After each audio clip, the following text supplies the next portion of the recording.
Have you ever wondered what the ancient Druids actually believed?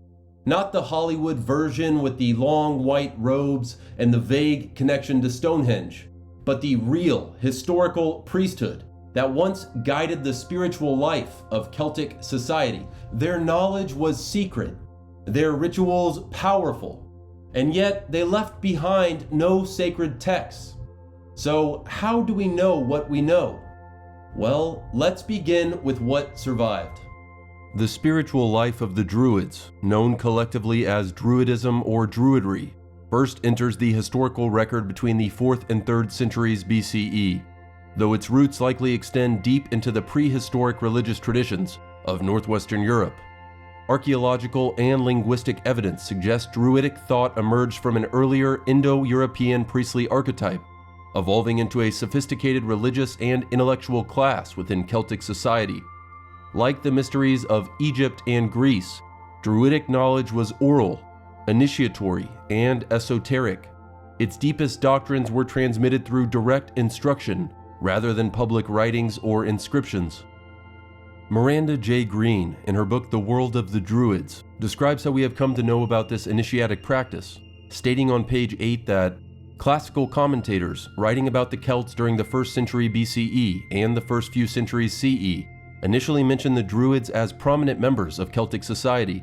They are discussed by several writers, some of whom, such as Caesar, Strabo, and Pliny, speak at great length about the various functions of the Druids, while others make only brief allusions to them. We will touch on these classical sources momentarily. Green continues, "The second body of primary literary evidence concerning the Druids is contained in the myths of Wales and Ireland. These were written in the vernacular, that is, in Welsh or Irish, rather than in Latin, during the medieval period. The Ulster cycle of prose tales, compiled in written form sometime between the 7th and 12th centuries CE, but probably deriving from much earlier oral tradition, contains what are arguably the earliest vernacular mythic texts. One of the most prominent characters in these tales is the Druid Cathfad, who was attached to the court of the King of Ulster. Another group of texts, known as the Mythological Cycle, compiled in the 12th century, describes a divine race of Ireland who were steeped in Druidic lore and magic.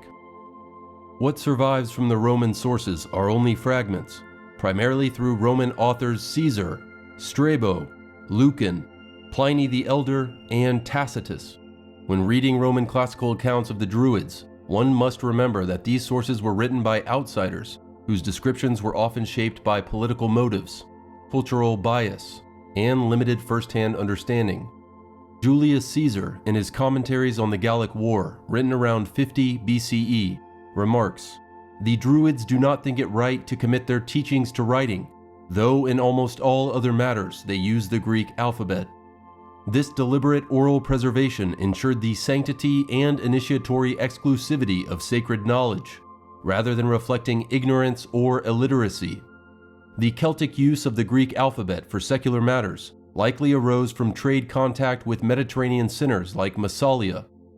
Julius Caesar also records that the Druids believed death was not annihilation but transformation, stating that souls do not suffer death, but after death pass from one to another.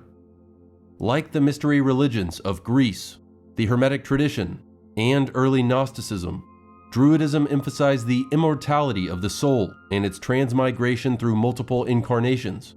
This belief in reincarnation enabled Druids to face life and even battle with profound calm and detachment, knowing that existence was a continuum rather than a finite journey.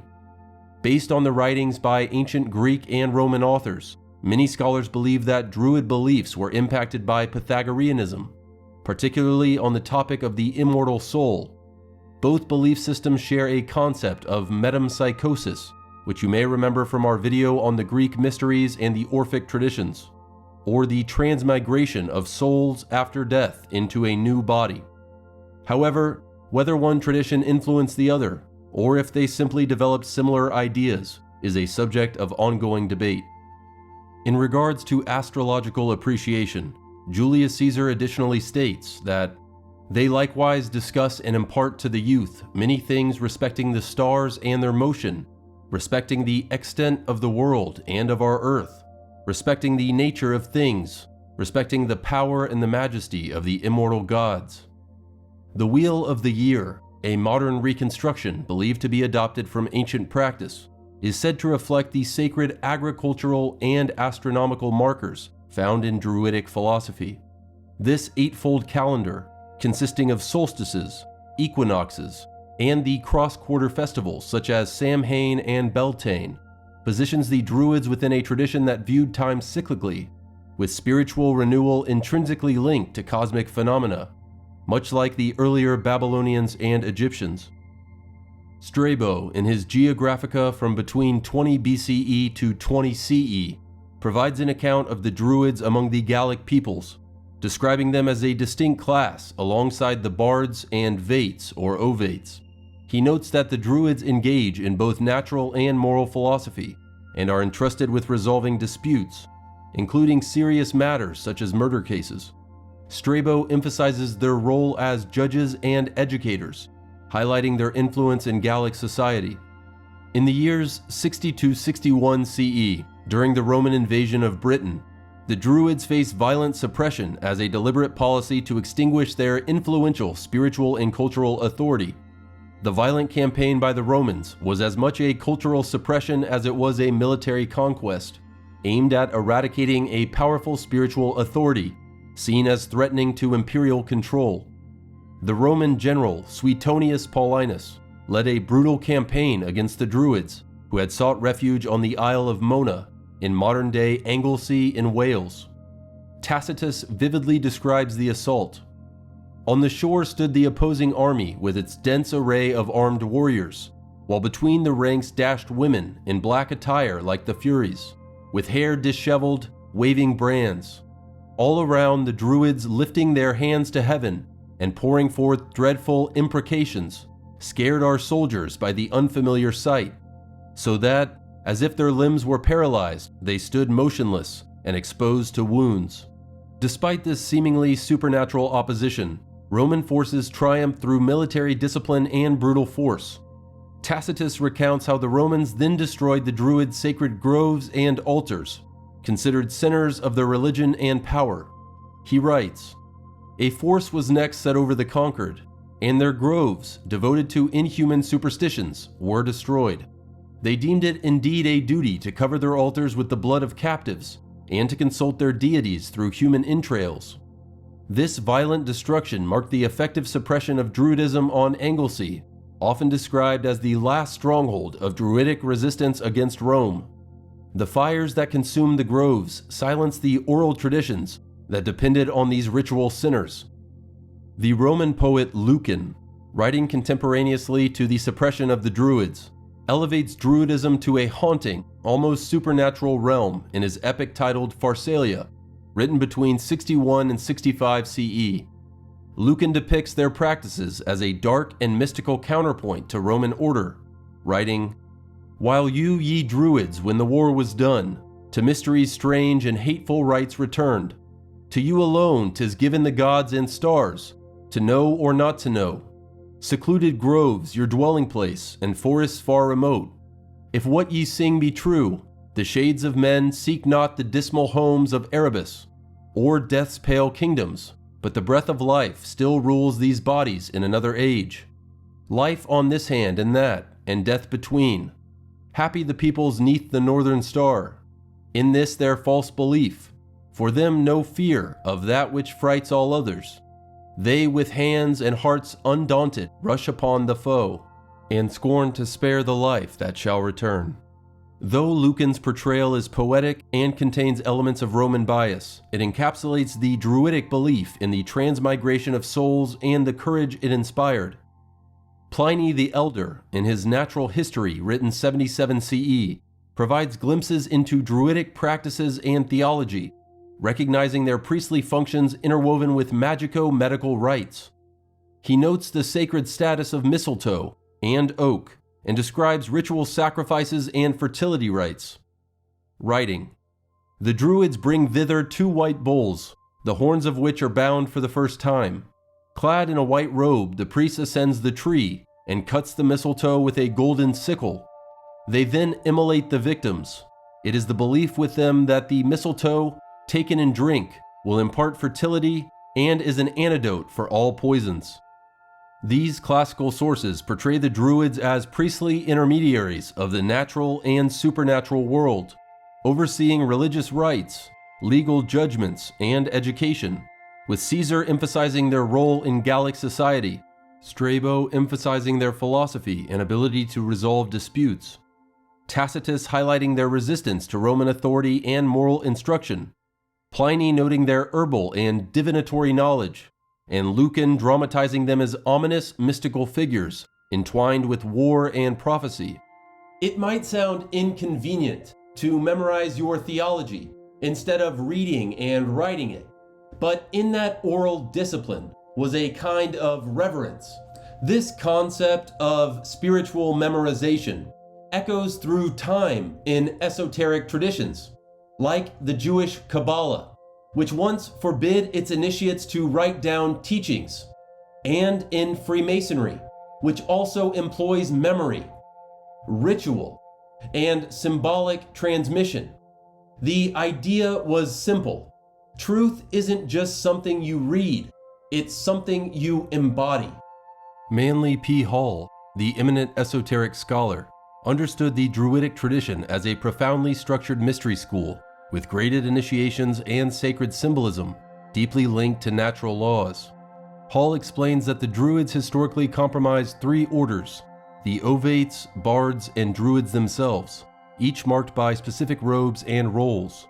He states, the Ovates dressed in green, the Druidic color of learning, knowledge of medicine, astronomy, poetry, sometimes music. The Bards wore sky blue, symbolic of harmony and truth, and memorized 20,000 verses of sacred poetry. The Druids, dressed in white, ministered to the religious needs and symbolized purity and the sun. Hall adds, the Druids were initiates of a secret school that existed in their midst. This school, which closely resembled the Bacchic and Eleusinian mysteries of Greece, or the Egyptian rites of Isis and Osiris, is justly designated the Druidic mysteries. There has been much speculation concerning the secret wisdom that the Druids claimed to possess. Their secret teachings were never written, but were communicated orally to specially prepared candidates. Hall further outlines a belief in transmigration, echoing Roman sources, which can be seen as similar to Eastern reincarnation doctrines. The Druids taught that all men would be saved, but some must return to Earth many times to learn the lessons of human life and overcome the inherent evil of their own natures. In this text, The Secret Teachings of All Ages, Manly P. Hall echoes the voices of Caesar and Strabo by portraying the Druids as luminous heirs of primeval wisdom, guardians of a sacred science that wove nature, philosophy, and divinity into one living temple beneath the forest canopy. Philip Freeman, a respected classics scholar and author, emphasizes the Druids' multifaceted role in ancient Celtic society, with an allegorical example of a hypothetical druid. Kama is a druid. This means she conducts religious rites, but she also serves as a judge, healer, and scholar, teaching children and mediating conflict between Celtic tribes. She began her studies as a child, memorizing the countless details necessary to perform her many roles, since the Druids' knowledge is considered too sacred to record in writing. Freeman writes in The Philosopher and the Druids that Gaulish tribes were fiercely independent and could rarely cooperate on anything, even under outside threat. Thus, to have a united priesthood with a chief druid that spanned the whole land was both remarkable and highly useful. The Druids were in a position to act as arbiters in disputes between tribes. Freeman's depiction reveals that the Druids functioned as an intellectual and moral nucleus of Celtic culture, guiding law, education, medicine, and spirituality through disciplined oral tradition that preserved both sacred memory and social order. Their unity across otherwise divided tribes suggests that Druidic authority transcended local politics, operating as a stabilizing and integrative force that maintained cohesion among the diverse peoples of ancient Gaul. This view situates Druidry firmly within a perennial philosophical and spiritual tradition, where nature, cosmology, and the soul's destiny are profoundly intertwined. In sum, the Druids held a sophisticated esoteric worldview, balancing natural observation, numerical philosophy, and transcendental spirituality. Their sacred calendar aligned itself meticulously with celestial cycles, solstices, equinoxes, and the lunar rhythms that echoed the macrocosmic order mirrored in the microcosm of human life. This cosmic harmony reflected a profound understanding of nature's cycles and their spiritual significance. Their sacred times and rituals synchronized with celestial markers, framing human life as a microcosm of cosmic order, while their conviction in soul immortality provided an ethical and existential foundation for their cultural role as priests, philosophers, and custodians of sacred knowledge. The writings of Hall and Freeman enrich our understanding by situating Druidism within broader ancient intellectual currents and affirming its enduring spiritual legacy. But Druidism was not just metaphysics. It was a system of ethical instruction, symbolic ritual, and initiation.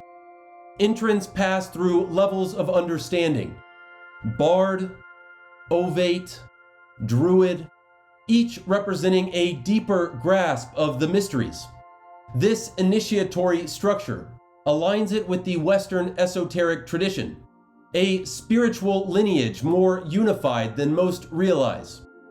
William Blake, English poet, printmaker, painter, and engraver, saw the Druids as remnants of a corrupted priesthood that once perverted the original patriarchal religion of divine imagination into systems of law, sacrifice, and oppression.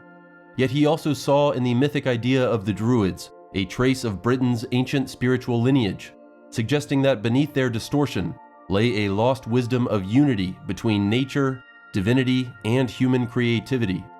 Archaeologist T.D. Kendrick, author of The Druids, published in 1927, writes, "In addition to fulfilling the offices of sacrifice and of the dispensation of justice, the Gallic Druids had also to act both as prophets and as poets.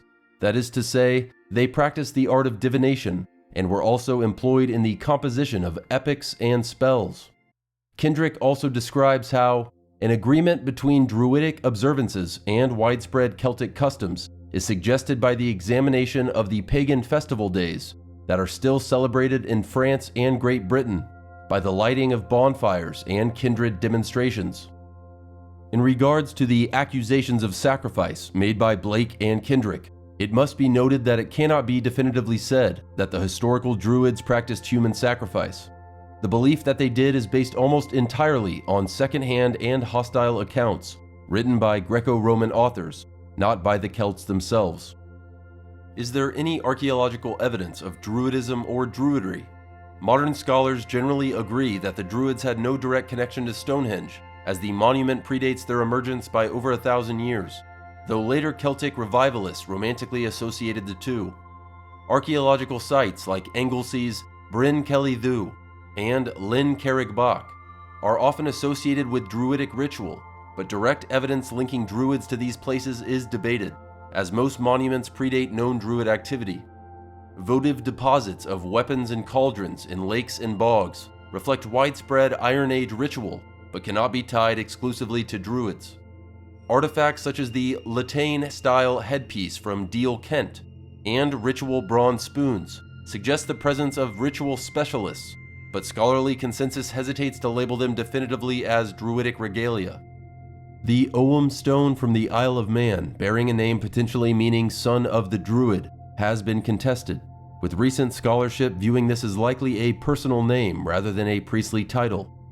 Major Irish ritual sites like Tara and Drumpeg show organized ceremonial activity, but their direct link to Druids is unproven. In summary, while archaeology confirms rich ceremonial landscapes and ritual practices in Iron Age Britain and Ireland, clear identification of Druids in the material record remains uncertain and open to scholarly debate.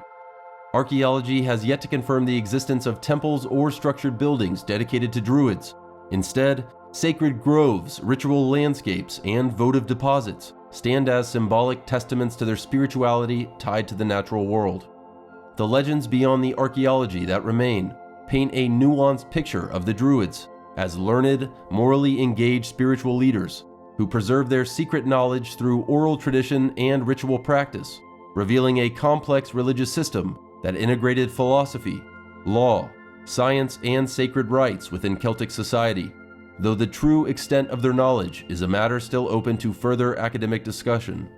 And like other mystery traditions, Druidism saw the outer world as a veil, a symbolic tapestry that both conceals and reveals the deeper order of reality. Modern Druidic revival movements, especially from the 18th century onward, have sought to reconstruct the ancient wisdom of the Druids. These revivals were often inspired more by the spirit of Romanticism than strict archaeological evidence, yet their intent resonates with something timeless, the urge to recover the sacred within nature and the cosmos. This continuation reflects a deep-seated human desire to reconnect with cosmic rhythms and spiritual mysteries that ancient Druids once embodied. Ronald Hutton, a leading historian of British paganism, summarizes the current scholarly view of the Druids through three lenses. He writes, "At the present day, three main images of the Druid coexist based on ancient precedents. One is as a teacher, healer, priest, and maker of peace between tribes. The second is as a tyrannical barbarian priest, cowing an ignorant populace with human sacrifice. The third is as a leader of opposition to invading or despotic powers, defending land and people." Modern scholarship remains divided on the Druids, with some viewing them as wise philosophers and keepers of sacred natural knowledge, while others regard them as primitive priests marked by superstition and ritual bloodshed. Stuart Pigott, another British archaeologist emerging after T.D. Kendrick, believed much of modern Druidic focus to be too idealistic. He distinguishes quite appropriately between Druids as known, Druids as inferred, and Druids as wished for, and drops contemporary Druidry squarely in the latter category. With that in mind, Pigott wrote a poem titled Wessex Harvest, published posthumously, that encapsulates the ideal that many share regarding Druidism in its pure form. Now the ancient Wessex hills seize their lost splendor. Once Stonehenge building, their princes proud with their Wicklow gold, strode in the sunshine. Now earth inherits their dust, who are chalk-graved, dry, frail, and brittle pale bones under barrows. Poor fragments, those great ones. But see, the austere lines of downland are gladdened, splendid now, flaunting armor of red gold plate, corn stooksets studding. New from old treasure is this year's miraculous rebirth in the harvest, and so in all years is nothing forgotten, always the far dead things new life begetting. This poem by Pigott was written August 11th of 1945 and celebrates the timeless cycle of rural life in southern England, where the labor of harvest binds humanity to the enduring rhythms of nature and the ancestral spirit of the land. Barry Cunliffe, representing contemporary Reformed Druidry perspectives, provides additional context to modern Druidism. Cunliffe explains, "The 19th century saw a vision of the Druids giving a risque glamour to benefit societies and Masonic lodges, while in the late 20th century, neo-pagans have tried to rediscover some of the basic underlying values of prehistoric religions in an attempt to create a belief system compatible with the concerns and values of the Green Movement. All these manifestations are an engaging part of post-medieval social history, but they are totally irrelevant to our central question: who were the Druids? It is to this that we must finally return. There is sufficient evidence to suggest that a religious class, among whom were practitioners called Druids, was in existence in western parts of Europe by the 4th century BCE, but it is not until the 2nd and 1st centuries BCE that the structure of that class comes more clearly into focus, with its broad threefold division of bards, vates or ovates, and druids. The bards served as the poets and songwriters who had powers to enhance or destroy a reputation. The vates or ovates were the diviners, able to interpret signs to foretell the future, while the druids were the philosophers, teachers, and the intermediaries between humanity and the gods. In summary, what remains of Druidism today is fragmentary, preserved in classical texts and echoed faintly in medieval and Renaissance narratives. Yet beneath the layers of loss and myth, something genuine endures. The essence of Druidism survives not in written tomes, but in recurring symbolic patterns. The sacred reverence for trees, stones, and stars. the cyclical rhythms of nature, the concept that true knowledge is earned through dedication and initiation, not merely acquired superficially. Together, these voices illustrate how modern Druidism teaches that memory can be sacred, that the cosmos is a living book, and some truths must be passed intimately through generations. This ongoing legacy inspires a spiritual vision that bridges past and present, merging the natural world with human consciousness in a sacred dance. And so, the mystery that endures is not only that of ancient rites, but also of a living tradition adapting through time. In our next video, we will transition from the Celtic world of the Druids to the desert monasteries of Egypt and Syria, where a new current of hidden knowledge arose, known as Gnosticism. Like the Druids, the Gnostics guarded hidden knowledge about the soul, the cosmos, and liberation from illusion. So what happens when that knowledge challenges the world's most powerful institutions? Like and subscribe to find out. Thank you for watching. Find more at joinseek.org.